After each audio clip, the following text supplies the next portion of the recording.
Good morning, everybody. I've got Nabil and James with me here as always, and it feels weird even saying with me because we're using Nabil's Zoom room now. But how's it going, guys?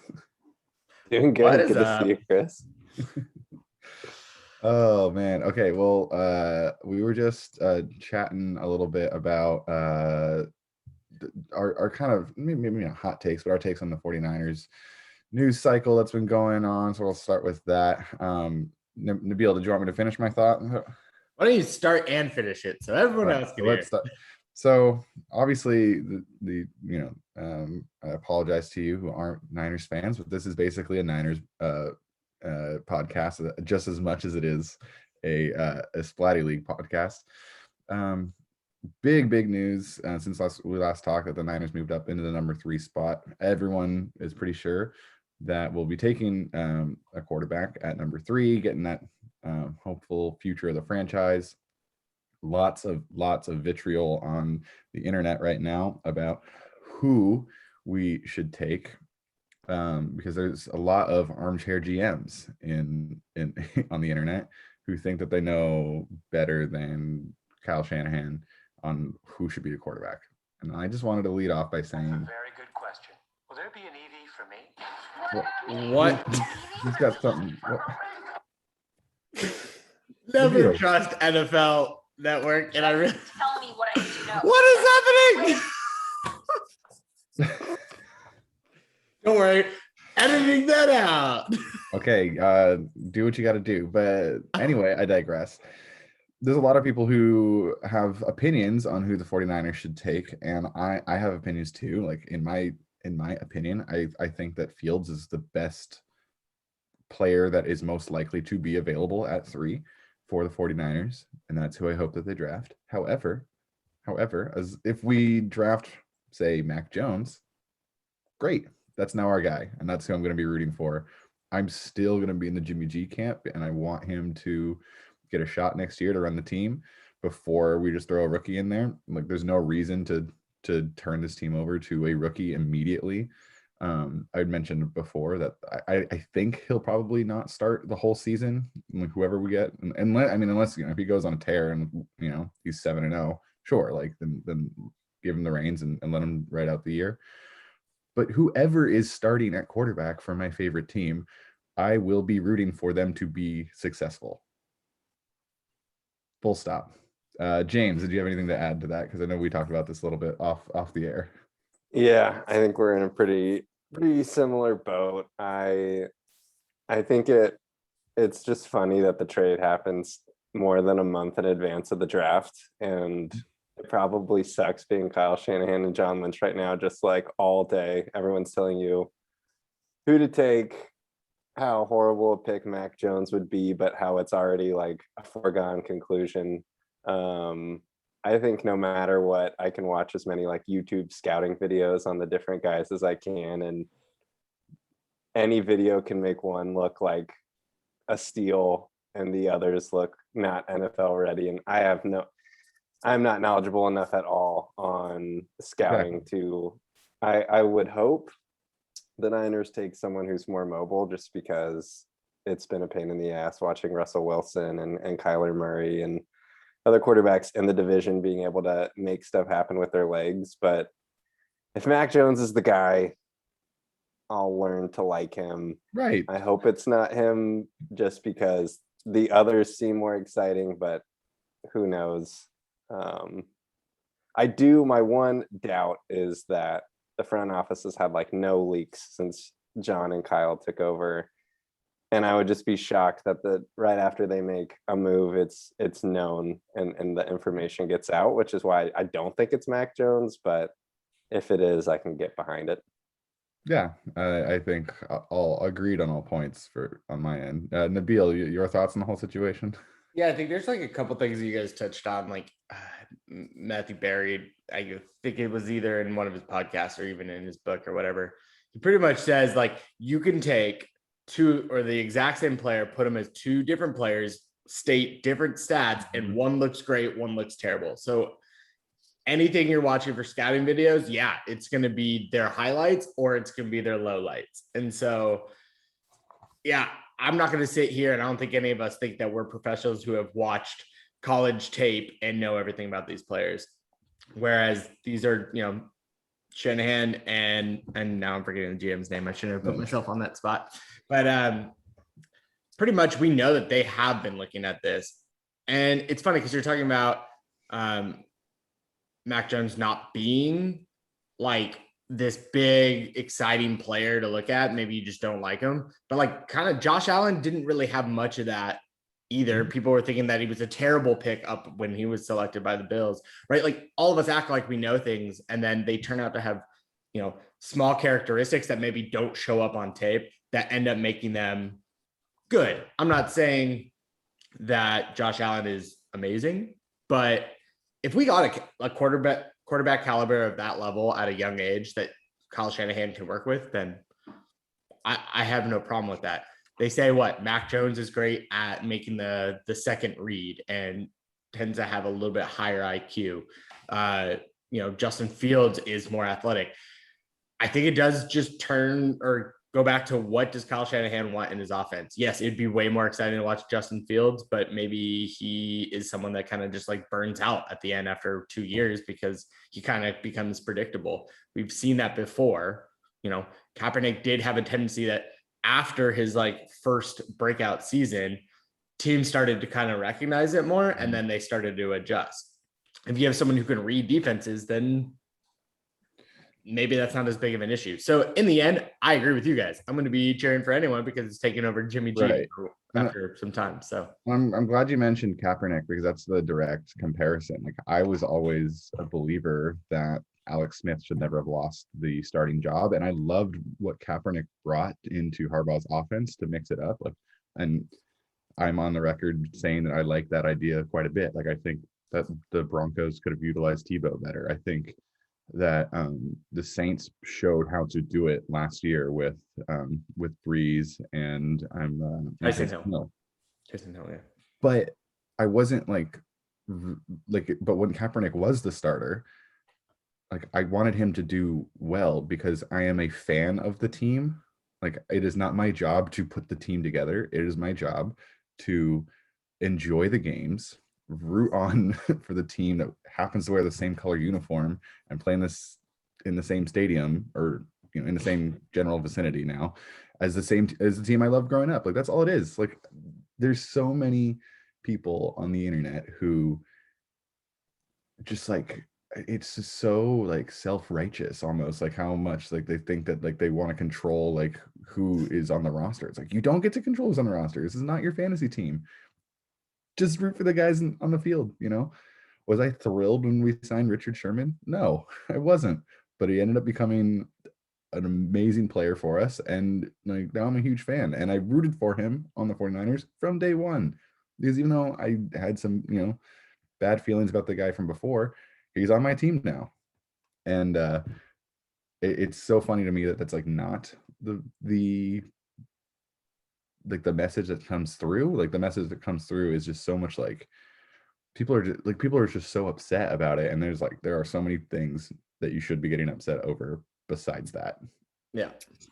Even sports related things, like that are more important than that. So glad to hear that the two of you are at least in the same boat as me, and that like, hey, it doesn't matter who they take. We're excited that it's going to be a young, fun quarterback. Yeah, I would say that I want to reiterate that I hope that they actually wait a full year, assuming we are given that ability, right? Like if we're losing and we're 0-7, yeah, let's try it out, but like go in with low expectations. Like you see these Jets fans who like don't give their quarterback any time to show any sign of progress, or you have the same with the Browns when they were going through their carousel of quarterbacks. Like given like some of those also had their issues, but like if you don't have, like we have a foundation that looks like it can go for at least the next 3 years or whatever with coaching and a GM. So let's trust the process. It might suck. For all we know, we're going to go 0-16 or 0-17. And am I going to hate watching the first 15 minutes and give up? Yeah. but you know, I'm gonna stand there just like probably you guys are gonna stand by them the whole time, right? Like it'll suck and I'll laugh at how bad we are if we're bad. And if we're good, I'm gonna stand there and trust the process more. Yeah. Yeah. I heard a great point. I forget what podcast it was on, but I think like in 5 years looking back at this trade, it's gonna be such a like biased comparison because you're comparing 3 other quarterbacks going to teams that do not have a complete roster, do not have like the play calling ability that Kyle Shanahan has, that like no matter who we take, I think we'll end up looking at least decent, if not good, because of like the situation they're going to. So I just am kind of like, you don't really need to worry. Like Jimmy's still on the roster. I don't think, I just like, it's going to be all right no matter what. Yeah. So I like that take a lot. Like this is going to look like a good move no matter what in 5 years, because whoever we end up taking is going to have at least a moderate amount of success. Is there another rookie quarterback that you think that like, at least based on the situation that we've seen maybe in the last like 3 to 4 years that has been given or he's given an opportunity to eventually be in control of a team that has a pretty good foundation as far as like they're not like the worst team, like because I wouldn't say that we are at the bottom because we were actually the worst team. I just think we had a lot of close games and unlucky injuries, obviously with our defense and everything. Andrew Luck is probably the best comparison in my, because even though that team was awful the year before they got him, like there was a coaching staff like turnover, but that front office knew how to have like build a whole roster and there was a little bit more rebuild, but he came into a great situation as far as coaching staff, as far as some of the other veterans that were around him. He didn't, and you know, they did have to rebuild, but and obviously, you know, Andrew Luck didn't have well, I think he made one AFC title game. It's not like it wasn't like he dropped into the perfect situation, but that's probably the closest I can think of where it's just like, okay, yeah, he's going to be success. He's going to get the reins immediately, and he's got a decent amount of you know, skill players around him that, and they had a good defense, and you know, they still had Pat McAfee dropping bombs, you know. most important player. Right. But that's probably the closest I can think of. But it's nowhere near the like the pure talent that the 49ers have than those Colts did. What was that, probably 15 years ago at this point? I think kind of Lamar Jackson. Yeah. Like he had all of this speculation, does he deserve to be in the first round? And he falls to the end where a complete team is able to draft him and knows, like, has a front office that's competent enough to shape the offense to meet the quarterback's skill, and he's MVP like year 2. I mean, similar with the Chiefs and Mahomes, like you look at like any other kind of top 3-4 quarterbacks drafted in the last few years, and it seems like it's very dependent. Like I feel like there hasn't been many that have gone to an organization that's just depleted and pulled them out of it themselves. It's very dependent on the staff that's around them. Mahomes and Jackson are probably better examples.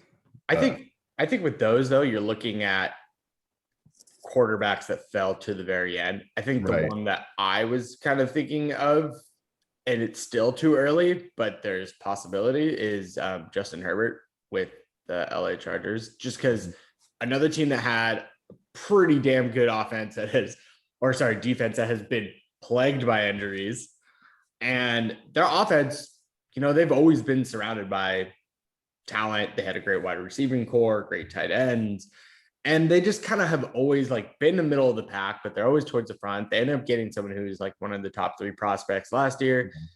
But again, like one of those that the base just wasn't excited about. And that's kind of what I'm hoping that maybe if we do get someone like Mac Jones, who is like just like the boring pick, turns out to be something that people didn't recognize. Again, it's like those small little like tangible or intangibles that you can't put on some scale to say, oh, this quarterback's better than that, right? Yeah. And so I don't know. I was just kind of curious to see if you thought it was even possible, because at that point I kind of figured you would have to go towards the latter picks in the draft to find one of those quarterbacks that landed on a good team. But that makes sense. I was hoping to see if there was any other than Justin Herbert that I was thinking of in the beginning of drafts. Yeah, I see what like the only like the similar situation, but it wasn't, but the reins weren't turned over to him, honestly, is like Aaron Rodgers. It took him 3 years to become the starter, but he was, following a Hall of Famer, one of the greatest gunslingers of all time. And by the time he was given the reins of the team, like it was a well-oiled machine, but I think you're just seeing that more and more, like teams are recognizing that the earlier, like, just the cost of having someone on a rookie contract is so much more valuable than waiting till their second contract, because they're on that rookie scale.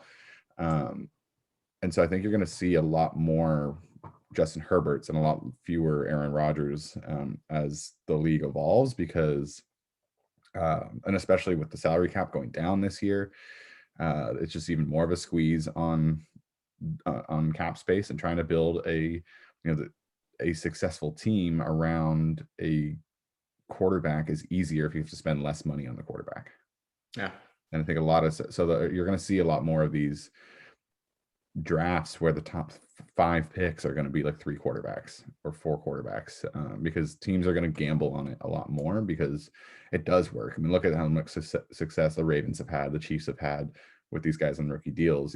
If it wasn't for being in the same division as the Seahawks, Rams, and 49ers, the Cardinals would have made the playoffs in basically any division, with Kyler Murray in his second year as a starter. So you're going to see a lot more young guys getting these shots, and I think this story of like how many young guys are going to get dropped into a just a fantastic situation. Like we're going to see more and more examples of this over the next decade, where teams that are ready, like, just get their guy, and whether they try him out in the middle of year 1, start of year 2, whatever, like this is going to be a lot more common of an occurrence.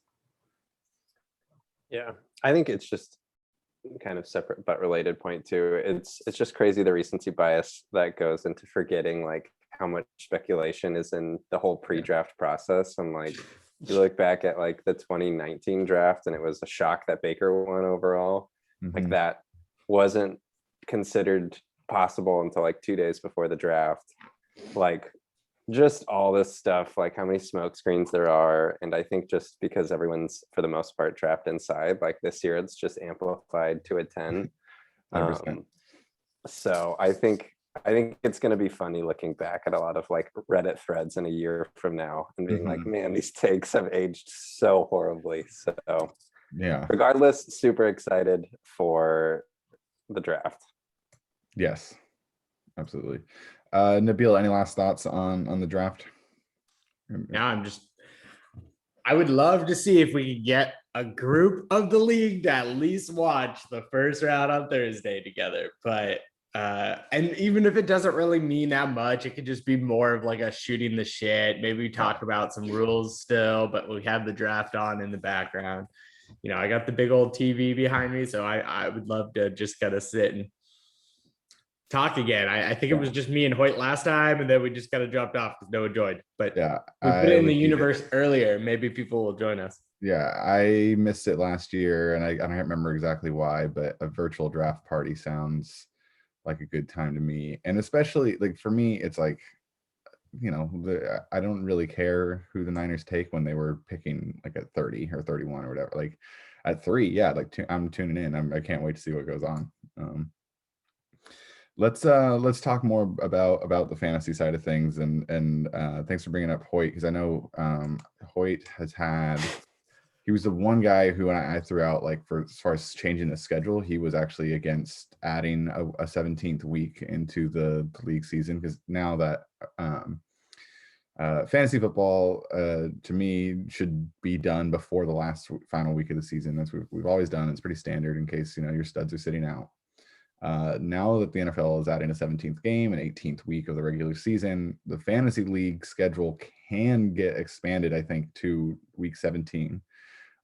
which would expand our fantasy regular season to we would play 14 games instead of 13, which would be kind of nice to get our schedule, our records to like a true like you could actually go 500 instead of being one game or under.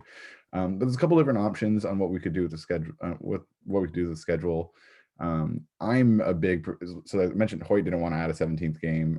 I can't remember exact reasons behind it, but he basically was saying like, let's wait and see, because teams might sit players for those last 2 weeks. I don't think that's going to happen. I think it would suck that if that does happen into a championship week. But like, I honestly with 2 weeks to go, there's so much more to play for. And if you're really trying to, if you're up at the top where you might get a bye week anyway, like in the playoffs, I'm pretty sure you're going to play all your guys. You're going to be trying to push for that 1 seed still. So I am a fan of at least expanding the regular season by 1 game, still having a 16 playoff. But there's a lot of other options as far as the details go, how that looks. And I know, Nabil, you had a couple different ideas too, but let's start with you. In fact, like Nabil, if you were going to, like, if I gave you free reign to set the schedule up, like what would you do? How would you do it with the extra week? I mean, I was actually still kind of processing. We don't actually know what this year's going to look like. Hoyt could have a very good point. They could end up resting for 2 more weeks before playoffs. We noticed that, teams that typically have the bye the first week of the playoffs perform better when they actually do play because they've had that rest. So you might have teams that do it. What I'm not familiar with is how is the actual playoff structure itself changing in the NFL? Or is it the same? It's just 1 additional week. It's just the same, but the regular season is expanding by a week. That's right. So they're not adding more teams to the playoffs. Well, there are now 7 teams per conference, so that's going to be permanent. So there's only 1 bye in each conference. But other than that, it's everything's the same. Yeah, I don't think having an additional season. I mean, I'm no GM. I don't understand exactly how the NFL works to its full extent. Mm-hmm. But yeah, I feel like they're going to probably end up playing just that additional week normally, and then they'll have that last week. So what did that week 18 will be their rest week or whatever. So I agree with you. I think we're probably not going to see a giant impact as long as we set the rules ahead of time. We all have to play by those rules and we have to figure it out. It's as fair as it could be. We'll all figure out kind of how the strategies change over the season. But I would say, I think it's kind of weird having an additional final, like 2 weeks of final. I'd rather kind of just see if there's a way to either expand the playoff in the kind of the beginning weeks or figure out a way to play in. I don't know. I actually haven't really thought about it that much. So okay. James, what are your thoughts then? I'm kind of in the camp of a 2-week final. I think it's kind of fun. It's hard because it's a double-edged sword. Like, I think it's always a bummer when someone who has a really good roster just falls apart in the championship and has multiple guys score like under 5 points, and then all of a sudden like a great season is gone just with like a dud in the championship, and then you have the opportunity in a second week to like mount a big comeback. I think just the prospect of recording a podcast in between the first and second week of a championship final, maybe that's just biasing my opinion a little bit here. But I think for like just the simplicity of we have an extra week, like great, now the championship just takes up that extra week and we don't have to modify a whole bunch else. But that's like the one thing that I think kind of is making sense on my end. I like that idea a lot, and if I want to do something with week 17. So if that's what is kind of the most popular opinion, then I will go with that. But another idea that I had, which would not really allow the 2-week championship to happen unless we went all the way to week 18, and that's just not happening. I've played in a league that uses divisions before, where it was 4 divisions of 3, and so then you play your division mates twice each. And then division champions get a spot in the playoff, and then 2 wildcard teams. And it is fun to have a division set up. You know, there are more opportunities for you to make the playoffs, or for more teams to be in the playoff hunt late.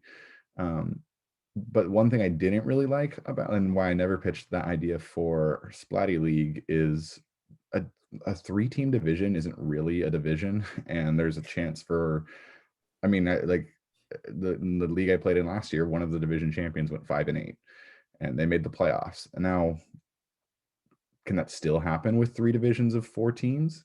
Probably not as likely for a team that bad to claim a spot. Also, though, we don't necessarily have, I think doing 3 divisions with 4 teams could be really fun for a few reasons. One, the division games would mean more. We could schedule them, do like what the NFL should do, where it's like, I think they should play the first 3 weeks and the last 3 weeks of the season. You play against your division opponents. We don't necessarily have to have division champions in, like we can kind of talk that out. But even if we do, it's only 3 teams, right? And you're not going to squeeze out a good team. Like there's not going to be 3 teams that are that good that get squeezed out because they weren't champions of their division. Like that's just not gonna, that to me, like I don't think that's really a worry. And someone gets squeezed out of the playoffs every year with better rosters because they had bad schedule luck. So, it happens.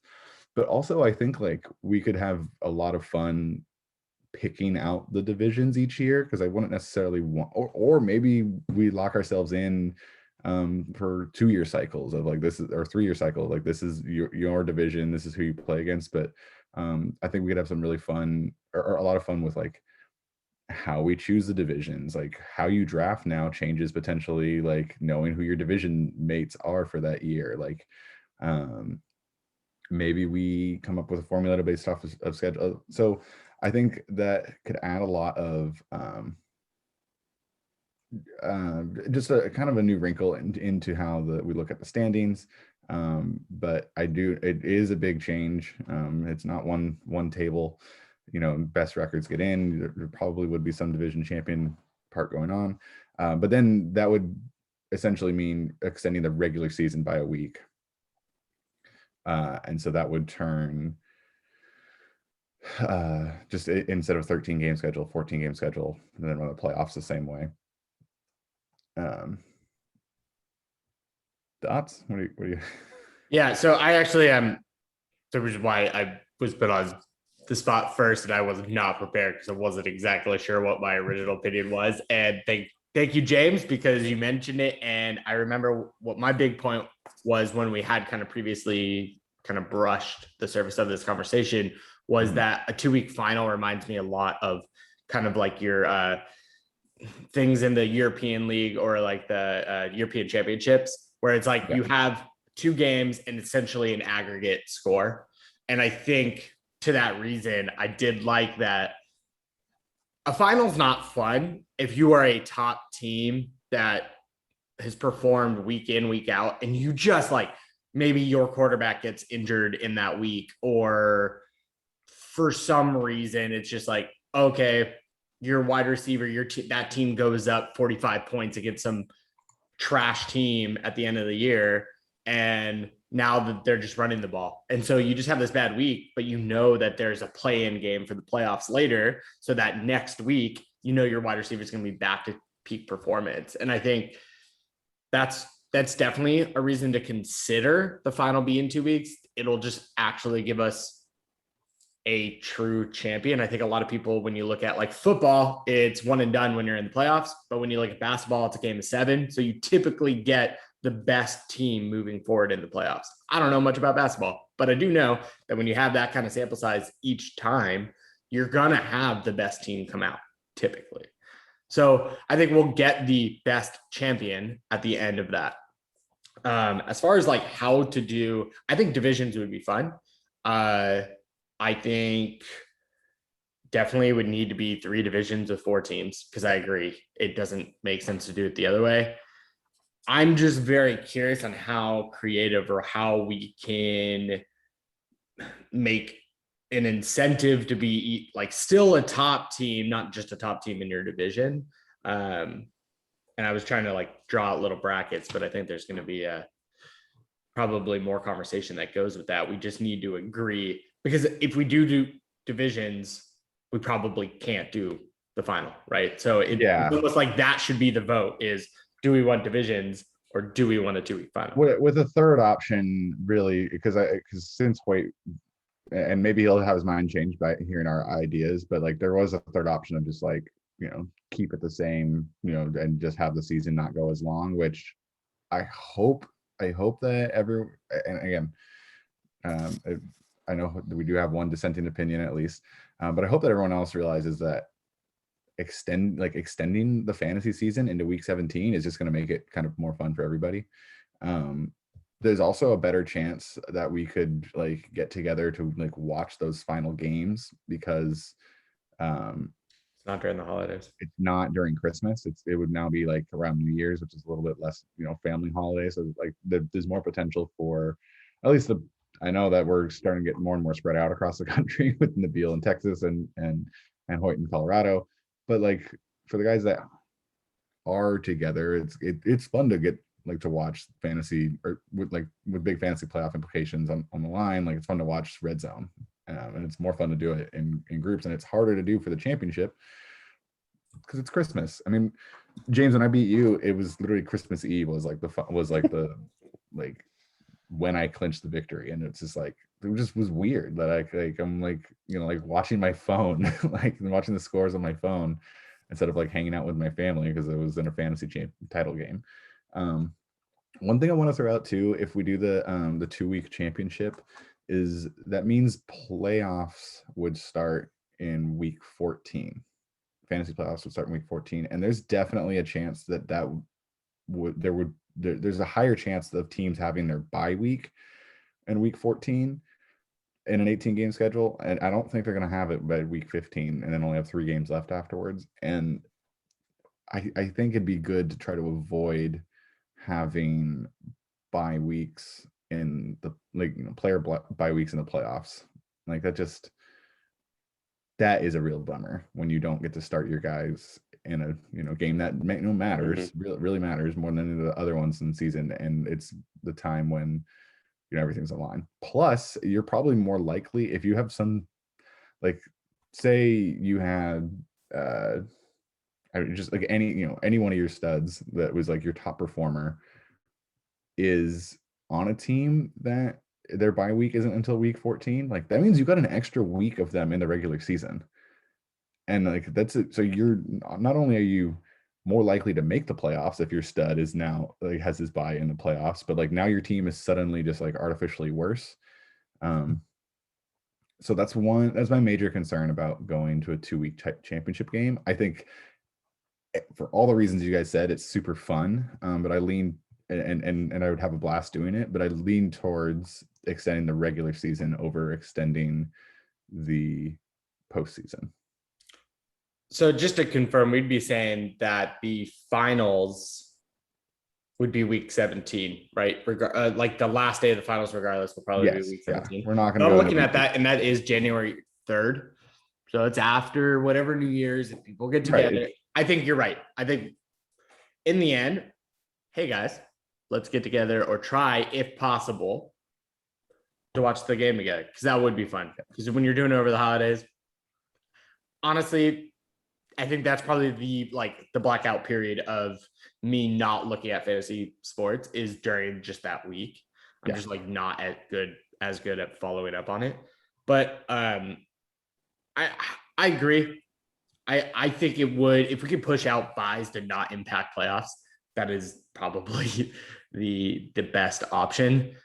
Because then you're just gonna, especially if it's a wild card or like the first round of the playoffs, and like I think, I don't know, it was me in another league that I didn't have a chance to really make the next round, but I got lucky during like the wild card because just my players performed well. And I don't want it to be where like I had that chance taken away because my stud is out. Is on bye. Yeah. I think that's why this podcast is so helpful, is I didn't even think about when like the double week, it's just like multiple opinions breaking down like every single consequence. And I think with all of it, it's like, how do we make it the most fun? Exactly. And I love the idea of divisions, because I think at the end of the season, it's so much fun looking like the last 4 weeks of like, okay, I play Chris, then I play Travis. Like, that's a big game. I need to win that one. So Travis, and then that's extended to early in the season of like, damn, like I have Aban and Drew back to back and their division rivals. Like, these 2 weeks are super important, even though they're weeks 3 and 4. And same thing with making sure your studs aren't out in a playoff game. You just want to have fun every week, and for each week to be like, as just like I'm paying attention because I'm not losing interest because it's week 7 and 8 and like, man, it's the middle of the season and I forgot to set my lineup because I'm going grocery shopping Sunday morning. Like, this is a division game and I want to win. So yeah. So Do you think we here's do an another idea. incentive for division winners in general for that, like exact? Because like I think it would be cool is if we develop rivals other than, I just don't want to lose to Hoyt this week kind of thing, right? But like, sorry, Hoyt, that was unnecessary, but you've grown to learn that you're the butt of my joke here. But like, if you have a rivalry that say you're just the 1 in 7 and you just don't want that one person to win your division, it might help you make a decision for your roster instead of just, I'm going to play conservative to hit 110 points. This time you're gonna be like, no, I want my best chance to take them out. I'm going to play, this boomer bust player. So that way, if I knock them out, then they're not getting into playoffs, right? It does make those divisional games more important and therefore more fun, especially for, say you do have a bad division where the top is 5 and 8. Yeah. Well, that's going to be a hell of a lot more fun when you're going against the other shitty team trying to take them out. Right. So, like it keeps more, I think it keeps more teams able to compete. Yeah. Yeah. And that's good. That's a good thing. The more, and it just, because that makes it more fun. Yeah. And just on the fun point, like the draft, like taking a division rivals handcuff, taking like WR2 on a team. That like, there's just so much more fun, like FU opportunities. It could be very targeted, and it can be, and the division, and like we can shake the divisions up every year. We could try, like I said, we could try to, and I think what I'd want to do is like, let's pull them out of a hat for the first year. Maybe we do some sort of like ranked buckets where we look at like the actual, I was about to say, like, World Cup, baby. Yeah, like the pot, like, so like, okay, you're gonna get one guy who finished 1 through 4, one guy who finished 5 through 8, one guy like and from last year, just to kind of even it out, or 1 through 3, so top 3, 4 to 6, so in quarter, basically. So what that means, Travis, Rocha, and I can't remember who finished in third, like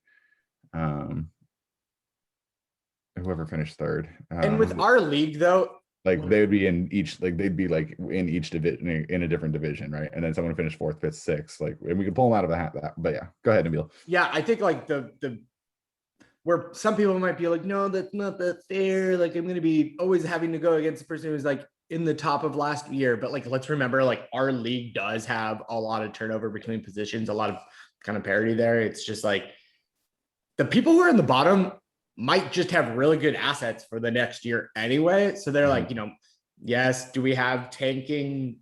No, but like we do trades that could worsen your team. So you're going to get in a lesser rank, but then you're going to be put into a really competitive division, especially if we do take, maybe pull them out of a hat. You get the 1 in the 12. Who was 12 last year? Do you have it in front of you? Was it me? Antonio. Oh, okay. Like Antonio, and then who won this year? Because Antonio and Travis flip-flop from the top to the bottom, or from bottom to the top, depending on who you're. Yeah, because Travis finished in last 2 years ago, and then won last year, and Antonio did the opposite. He won and then went to the bottom. So, and then when you look at Antonio's like how many first round and second round picks he has for this year. Like he's a 12 seed, but I think he's the person I would least want to be in a division with. Right, looking right. to But we'd have next to. year. We like someone has to be in his division. Yeah, exactly. So maybe we do just pull him out of it. Like we don't base it off of standings at all. Like we just pull the 4 divisions or the three divisions of 4. Like and one division might be stacked.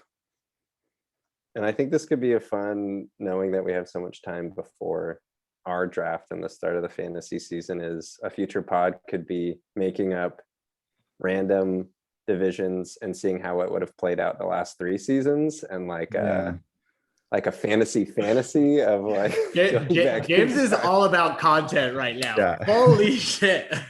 looking for sponsors. So one other thing we could do too, that in the league I play in that has divisions, I don't want to go fully away from the most total points being a tiebreaker, especially for just seeding purposes rather than head to head. But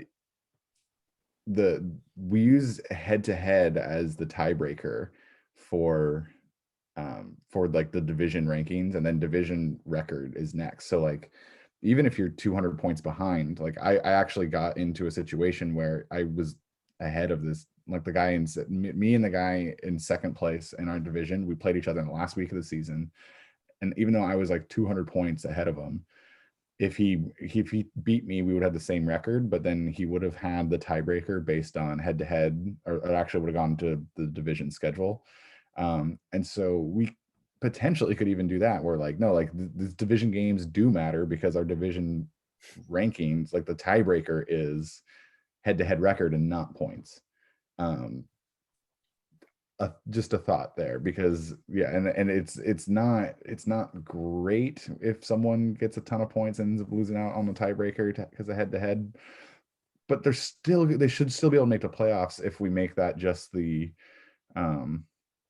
tiebreaker for division matches only. Is spitballing here. If it's a terrible idea and you hate it, I think realistically, what does that do for your work, right? Because I don't know, are these settings that are manageable within Yahoo? I think so.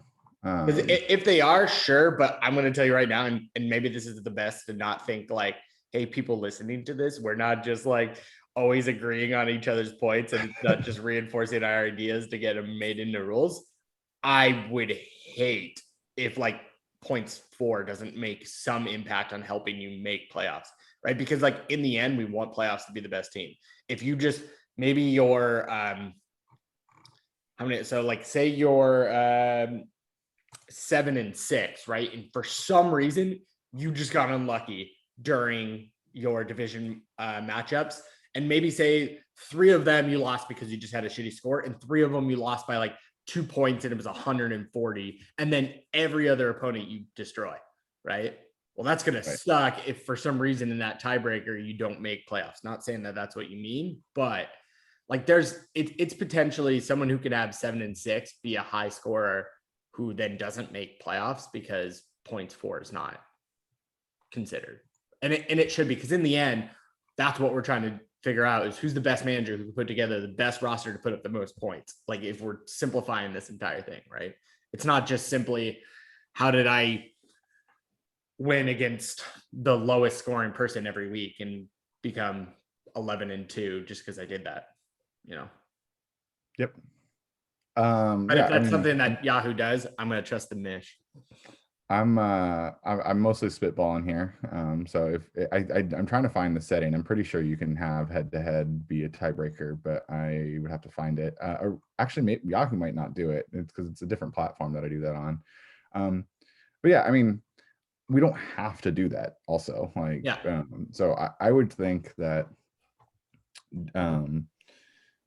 having division champions get in based on best record total points tiebreaker is still a great way to go. So there's 3 seeds. We don't necessarily have to give them the top 3 seeds also, like that's probably the default setting, but we could, like, there's no reason why we have to give, like, if 2 teams in the same division are like 12-4 or what, or I guess how many games now, it's that would be 12, like if there's like 12 and 2, if two teams like they're 12, they both go 12 and 2 and in the same division, like they can both be the buys. Like we can I do know that Yahoo allows you to manually change the playoff matchups. So if it's more work for you, Chris, I'm in. That's 2 clicks though. That's not, it's the difference with when I'm saying like I don't want to do more work, it's like I don't have to do like spreadsheets and daily all that. tracking or weekly Right. tracking and update like that stuff. So I want because I want to be able to have fun too during the season. Like I want the league to kind of be able to run itself. I'll push trades through, that's fine. It's like, oh yeah, like push it through, like no big deal. Like, but and just, so that's what this is, right? It's just like, oh yeah, go in one time and change the playoffs. But it's not like oh my gosh, like I have to manually keep track of how, before Yahoo added the decimal scoring for field goal distance. It's like, and people were saying like we should 33 yardage should be worth 3.3 points. I'm like, I am not going week by week through everyone's roster, looking at their kicker, seeing exactly how long each field goal was, and then adding it. Like, no, I'm not doing that. This is a one-time thing. I'll do it. But if does that would James, what do you think about that though? That like I think division champions should get a spot in the playoffs, but should they get automatically the top 3 seeds? I say no. I don't want to hear your thoughts on it. Yeah, I agree. I think that's like right the middle line with this division conversation is like divisions open up all these opportunities, but we can't have the direct comparison to actual football where, yeah, I think buys should still go to the best teams and tiebreakers I think should go to points, not division head-to-heads, because divisions already create this kind of extra chaos of like looking at like the NFC, what was it, East, the Cowboys, Redskins, Eagles last year. That was fun, but then you get kind of pissed off as a Niner fan being like, oh, we are going to miss out on a wild card spot to like when we were still even looking like we were going to make the playoffs. Right. So yeah, I think it's the perfect combination of divisions add this like extra layer of competition and a little bit of chaos, but buys and head-to-heads should still kind of go to who is consistently throughout the season better teams. So I was kind of thinking about just overall numbers, right? We're a 12-person league. Our playoff we're 8 or are we 6? 6. Why do I not remember half of our rules? If we're 6, it's a little bit better, but I'm assuming it's just like, so you take your top 3, and if you're just the worst record of the top division, you make playoffs even if you're 8th place. Right. So we essentially just guarantee one division player makes the playoff, which sucks. Like if you're in 6th place in total like record, you miss out because of a division. But I think then that's fine as long as you don't guarantee that division leader doesn't get some sort of buy out of it. No. They would, yeah. Because if we get, and that's actually something I don't like in my league that I'm in. Like I was in a kind of a crappy division, but the top 2 teams were in the same division. Like they literally both went 11-2, and so the top team, like that guy was the 1 seed and he got a bye, and the other team was the 5 seed, and then like he ended up actually playing like a team that had a losing record, because that was like the 4th division champion was like 6-7, so he ended up getting an easy game. But like if they're the best 2 teams, like like we don't have to do, it's not like you're getting a home game when you win your division, like it's not like the NFL. Like just put the best 2 teams into the semifinal round. Like that's like you won your division, great, you're in the playoffs. The next 3 best teams are also in. But just like how the NBA got rid of division champions getting the top seeds, right? Like we can too. We can start out that way. Just the best 2 teams get the buys. The next best 4 teams are in the playoffs. I think, okay, so I have a post-it note here written with a bracket. I didn't need anyone to actually see it, so don't freeze frame, because it doesn't really make sense until I thought about it just now. So like I totally agree. I think you should pull out the division leaders, and I'm only saying this because we're at almost an hour here, and so I want to wrap it up. probably because it's the least exciting one to talk about. But I think if you take like one of the division leaders, which makes sense, likely the 1 seed, automatically gets a bye. Then you look at the second best record, they get the other bye. So it doesn't necessarily mean the division leaders, but then the other 2 division leaders just in that order get the lowest seed, right? So it's like, or the next lowest seed. So say for some, I'm trying to think like, I guess that would work out normally, but if the next division leader was the 4 seed, and then the third division leader was the 5th seed, then the third would obviously get the 6th seeded team, and then I guess that kind of sucks for the third. But I mean, I would just assume that your division leaders just don't play each other in the first round of the playoffs. That would be how I would envision that. Oh, so You're like guaranteed a team that's guaranteed not, if they guaranteed, yeah, if you guarantee, you could do that. Yeah, I see what you're talking about. So basically, you're not necessarily. It's like how baseball used to guarantee that the division champion and the wild card, like whoever had even if you're like, this happened with the Yankees and Red Sox like a ton. Like the Yankees win the division and they're the best team in baseball, so they have the best record, and the wild card team is from their division. They would make sure like those like division rivals would not get matched up. But you're saying essentially the converse of that. Like if you win your division in the first round, you're guaranteed to not play another division champion. yeah, essentially. And then just to give the other side of that, because I chose 2 middle division leaders. If you had 1 and 2 division 1 leader, division 2 leader, so they get the bye weeks. Cool. That then it makes doesn't sense. matter. Yeah. Then I would say though that the division 3 leader gets to play the lowest seeded, is the way I'm suggesting, like have some benefit to being, other than also making playoff, also giving them the lowest seeded. So you would guarantee that, like you're saying, like if the division 3 leader is the 5th seed, they play the 6th seed. Yeah. So what you're saying though is like, what I'm proposing was like division champions get a playoff spot and that's it. What you're saying is they don't necessarily get the top 3 seeds, but they do get a top 4 seed. Yeah, essentially. I'm just excited for these graphics that now are potential, just like in the NFL, of like, if the Bills win, the Ravens make the playoffs. If only the Browns lose by. James is already looking forward to more content. So let's hold off on the seeding discussion. But let's put that to a vote from the league. I think we're all in agreement that we're going to expand the regular season. Which I want to point out that we don't actually have to add divisions to expand the regular season by a week too. Like we could just have it be, it's random who your extra games are against and not do a division. I think the 3 of us all kind of agree that it would be fun and we would want to try it out at least for a year. Let's see what the rest of the league thinks. So we'll, hopefully you listen to this discussion before you vote, or maybe not. It doesn't really matter to me. But I'll send this out in an email, and by the time you're watching this, you'll already have received that email. But just my plan to you guys, like, let's just email out to the league and let's see if there's written discussion that wants to happen too, because I'm sure people will have thoughts and opinions that are different than the ones we discussed today. I think we leave here with the idea that there's probably 2 votes coming out of this discussion, which is, do we want to expand the season, or are we cool with just playing the standard length, which is 16 weeks? Yeah. 17.